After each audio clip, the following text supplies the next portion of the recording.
जब हमारे उद्धार का समय आता है तो सबसे पहली कृपा होती है, हमें सत्संग मिलता है। सबसे पहले जैसे कोई भी व्यक्ति मिला और आपको भगवत चर्चा की बात सुना दी, ए देखो ये वीडियो देखो, एक कथा सुनो, देखो ये देखो, ये इसको सुनो तो आप, और आपकी रुचि बढ़ी सत्संग, ये सबसे पहली कृपा। जिसके उद्धार का समय आ जाता है उसके क्या लक्षण होते हैं, तो बोले सबसे पहले उसे सत्संग में रुचि होती है, सत्संग श्रवण में। साधुओं में श्रद्धा की बात नहीं कही गई, सत्संग में, भगवद वार्ता में उसकी रुचि होती है। अच्छा, सुनने लगा, सुनने की थोड़ी सी रुचि हुई, अब उस रुचि ने क्या किया, दूसरा सोपान, अब उसको लगता है कि मुझे भगवान की शरण में होकर भजन करना चाहिए। उसके अंदर प्रभु में अपनापन करने की, समर्पण होने की वृत्ति उदय होती है। बढ़िया क्रम है।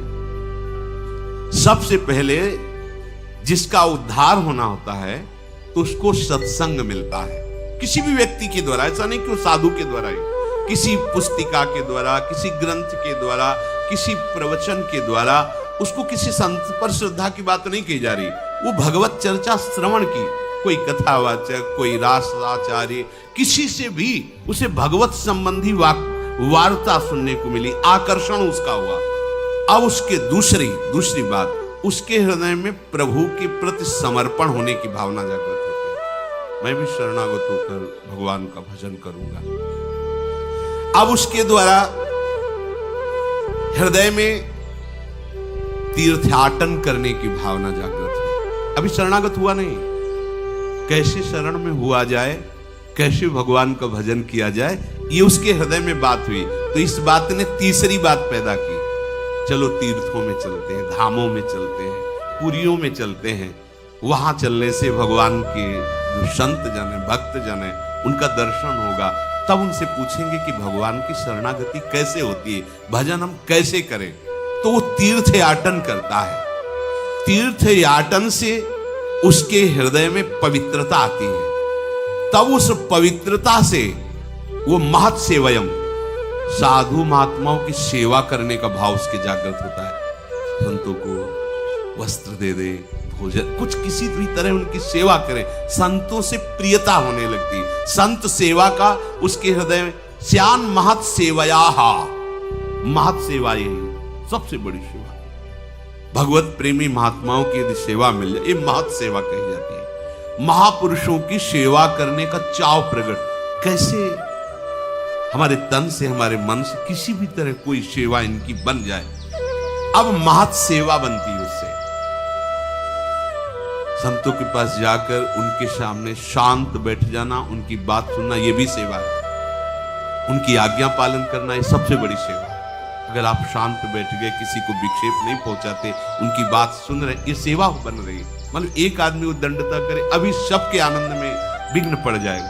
संतों के पास सबसे पहली सेवा है, आप शांत, गंभीर, हलचल रहे, उनके अनुकूल, फिर उनके वचनों को श्रद्धा पूर्वक श्रवण करके, मनन करके अपने जीवन में उतारने की बात आती। महत् सेवा बनी तो उसकी प्रभु की बातों में आसक्ति पैदा हुई। भगवत चर्चा, भक्त चर्चा, आसक्ति कैसी अब होने लगी, अब बिना सुने नहीं रहा जाएगा, इसे आसक्ति कहते हैं। अब कैसे, क्या करूं जिससे मुझे रोज सत्संग मिले। ये अहोभाग्य है, अपने को जो रोज सत्संग कथन श्रवण करने को मिलता है, ये दुर्लभ बात है, दुर्लभ बात है। शुद्धदारा धन लक्ष्मी पापियों के घर होए, संत समागम हरि कथा तुलसी दुर्लभ, ये दुर्लभ बात। महत् सेवा से उसके हृदय में भगवत चर्चा सुनने की आसक्ति पैदा हो गई। अब पहले आसक्ति नहीं होती, सुन करके वो भगवान की शरण में होने की बात आई। शरण कैसे हुआ जाता है, इसके लिए तीर्थयाटन किया, हृदय पवित्र हुआ, साधु समागम हुआ, संत सेवा, महत् सेवायाम, संतों की सेवा बनी उसके हृदय में। अब सत्संग के प्रति आसक्ति हो गई। अब कुछ भी हो, सत्संग के बिना हम नहीं जी सकते। अब समझ लो, आप बिल्कुल नजदीक पहुंच रहे हो। कथा में जो ही रुचि हुई तो अकल्याण करने वाले जितने विषय थे उन पे उसकी नजर गई। काम, क्रोध, लोभ, ये जितनी उत्तेजनाएं थी, जो ये बुरे वेग थे जिनके कारण वो माया में गिर रहा था, उस पर नजर गई उसकी कि अरे मैं इनको सुख समझ रहा था और ये हमें नष्ट कर रहे हैं। अब उनके वो हर सलाह को काटने की बात उसके मन में आई।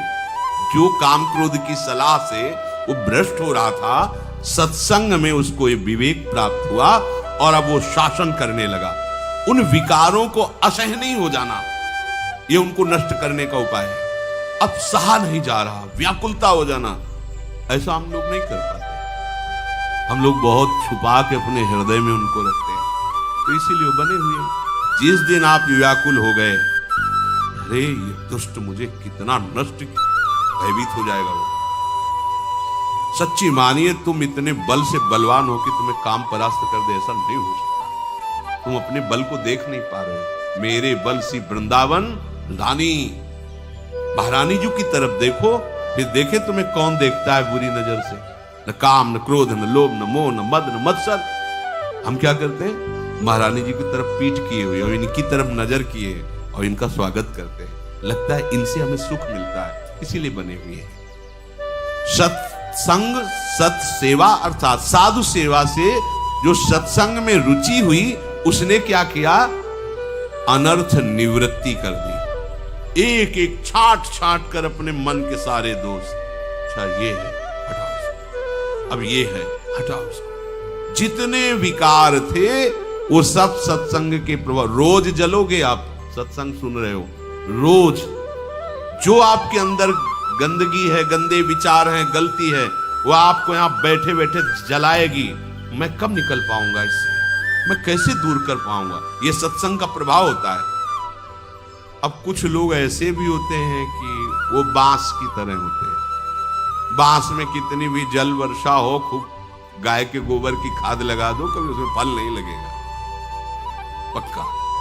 चाहे गुरु मिले बिरंच सम, फूले फरे न बेत, बरसे सुधा जल सम। अमृत वर्षा करे तो भी बेत बांस में फूल फल नहीं लगेंगे। ऐसे मूर्ख हृदय न चेत, चाहे गुरु मिले बिरंच सम।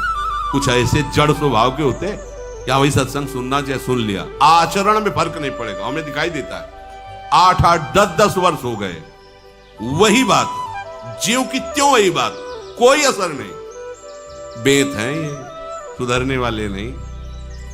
अरे भाई, सुना इसीलिए जाता है कि जो हमारी गलतियां हैं उनका हम त्याग करें। तो जो जिसका अब आखिरी जन्म है, ये जो क्रम आपको बता रहे हैं, पहले भगवद वार्ता सुनी, प्रभु के शरणागत होने का भाव आया, इसलिए तीर्थयाटन धाम यात्राएं शुरू की, संत समागम हुआ, संत सेवा बनी, हृदय में प्रभु के प्रति आसक्ति हुई, उनकी चर्चा सुनने की, सत्संग का प्रभाव छाया। जितने अंदर गंदगी विकार थे, सबको त्यागने का धीरे धीरे निश्चय किया, उनका त्याग किया, अर्थात अनर्थ निवृत्ति हुई।